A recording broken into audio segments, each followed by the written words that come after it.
Halo teman-teman semua, selamat datang di spesial podcast Learning Jurnal kita hari ini, di episode ketiga. Nah, oke, dengan saya Danar Ardi Wilaga dari BWS Kalimantan 1 Pontianak, akan menemani kalian semua nih, buat ngobrol santai, tapi isinya berat juga, soal apa aja sih yang udah kita pelajari di modul-modul dasar CPNS kita. Nah, oke, kali ini saya nggak sendirian nih, kita kedatangan tamu yang sangat spesial, yaitu dari CPNS Kementerian Pekerjaan Umum. Saya ucapkan selamat datang kepada yang pertama, Mas Andi Topan Pradita dari BWS Kalimantan 2 Palangkaraya. Halo Mas,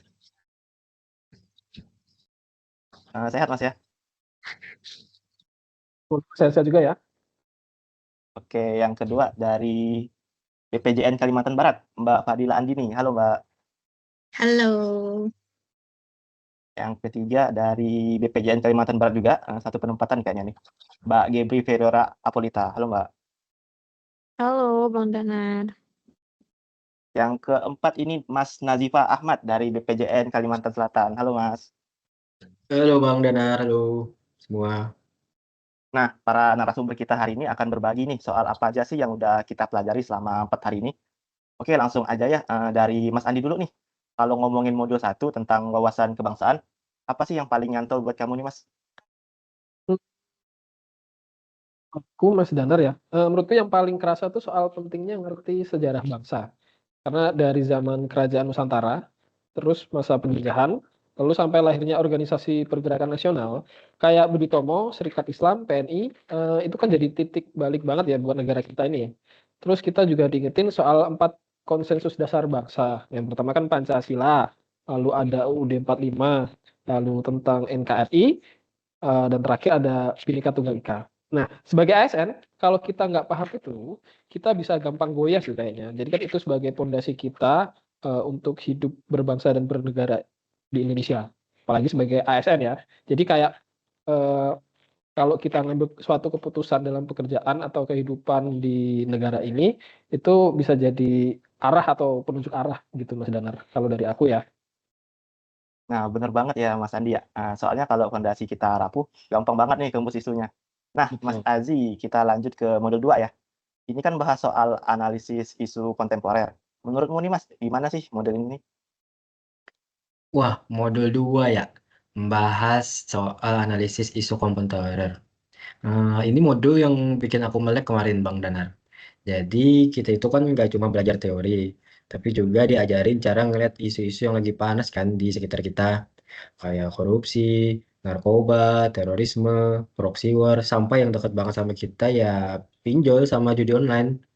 Terus kita belajar juga tekniknya, kayak APKL buat ngukur kualitas isu dan USG lihat prioritas isu. Jadi nggak asal ngomong, wah ini masalah besar. Jadi kita bisa, tapi bisa ditimbang seberapa mendesak, seberapa serius, dan seberapa mungkin bakal makin parahnya Bang Danan. Iya nih Mas, jadi kita diajarin mikirin kritis ya. Kalau Mbak Dini nih, menurutmu kaitan modul ini sama peran kita sebagai ASN apa sih Mbak? Menurut aku sih jelas banget ya Bang Danar. ASN kan harus peka sama masalah di masyarakat. Contoh nih, soal literasi digital yang masih rendah. Banyak banget orang jadi korban penipuan online atau terjebak pinjol yang ilegal. Kalau kita sebagai ASN cuma diam, masalahnya nggak bakal selesai. Kita tuh harus hadir, ngasih edukasi ke mereka, dan jadi teladan buat mereka untuk tidak melakukan hal-hal yang saya maksud di atas. Di modul ini kita kayak dipaksa untuk nggak cuma tahu isu, tapi mikirin aku tuh bisa ngapain loh sebagai ASN. Jadi lebih aktif gitu, nggak pasif. Setuju banget Mbak. Nah, kita masuk ke modul 3 ya, dengan tema kesiapsiagaan bela negara. Mbak Gebri, apa sih pelajaran yang kamu tangkap dari modul ini?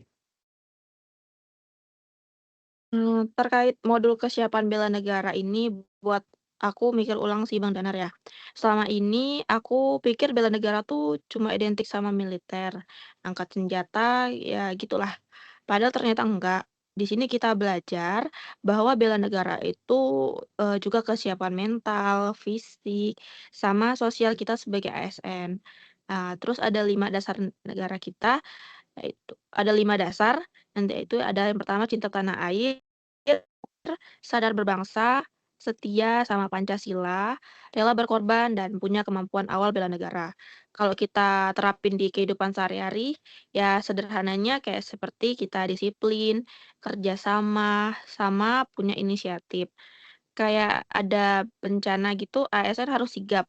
Kalau ada isu sosial, ya ASN jangan malah memperkeruh suasana. Wah, dalam banget nih ya pembahasannya. Nah, terakhir nih, kita sempet dapet materi teknik analisis isu. Nih, Mas Andi, ada mau jelasin sedikit nggak nih? Oke, Mas Darat, mungkin ini aku menjelaskan apa yang aku tangkap dari penjelasan dari pengajar ya, sih mungkin ya. Jadi memang kita itu diajarin step by step. Pertama, identifikasi isu dulu. Contoh ada masalah antrian panjang di kantor pelayanan. Contoh ya, kita deskripsikan masalahnya dulu, lalu dampaknya apa kalau nggak diselesaikan. Mungkin itu. Lalu kedua, kita lapisin isu pakai 2 metode atau salah satunya dari itu APKL atau USG. Nah, ketiga, baru kita analisis pakai alat kayak problem tree atau fishbone diagram. Itu keren sih menurutku ya. Kayak kita benar-benar bedah akar masalahnya. Terus yang terakhir jadi alternatif solusi yang realistis ya Mas ya, dan masuk akal mungkin. Jadi kita dilatih biar kalau menghadapi sesuatu isu nggak cuma ngeluh aja, tapi bisa bikin solusi yang grounded gitu sih Mas. Hmm.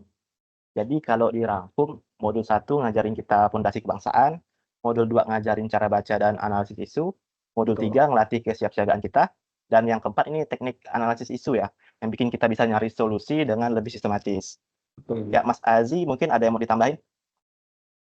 Ya betul tuh Bang Danar. Kalau dari aku ya, aku jadi sadar kalau wawasan kebangsaan itu kayak identitas kita. Tanpa itu ya gampang banget kita ke bawah arusnya. Kalau aku modul isu kontemporer itu tuh yang paling relevan dengan kehidupan kita sehari-hari. Jadi isu-isunya itu nyata dan kita jumpai tiap hari loh teman-teman. Kalau buatku, kesiapsiagaan sih yang paling penting. Karena ASN itu harus siap mental, fisik, apalagi integritas. Kalau aku teman-teman ya, kalau aku lebih ke teknik analisis sih. Soalnya memang sering banget kan kita lihat orang debat-debat isu apa, suatu hal gitu kan, tapi nggak punya kerangka mikir buat cari solusi gitu loh. Kebanyakan debatnya aja. Dan kan kita kan apalagi kerja di PU ini kan eh, masalahnya banyak mungkin kan. Jadi itu bisa jadi salah satu cara kita menyelesaikan masalah di pekerjaan kita sih. Itu seperti itu, Mas. Oke, mantap mantap nih ya jawabannya. Jadi intinya semua modul ini semuanya saling nyambung ya. Fondasi ideologi, kepekaan terhadap isu, kesiapsiagaan fisik dan mental, dan juga kemampuan analisis. Semoga Betul. kita bisa benar-benar menerapkan ini semua di kerja kita sebagai SN. Siap. Oke, makasih banyak nih ya Mas Andi, Mas Azi, Mbak Dini, dan Gebri. Akhir kata saya Danar Adi Wilaga. Semoga obrolan ini bermanfaat juga buat para pendengar kita. Sampai ketemu di episode berikutnya. Makasih Ya, Mas, makasih Mas teman-teman. Dana dan teman-teman. Sehat-sehat. Hmm.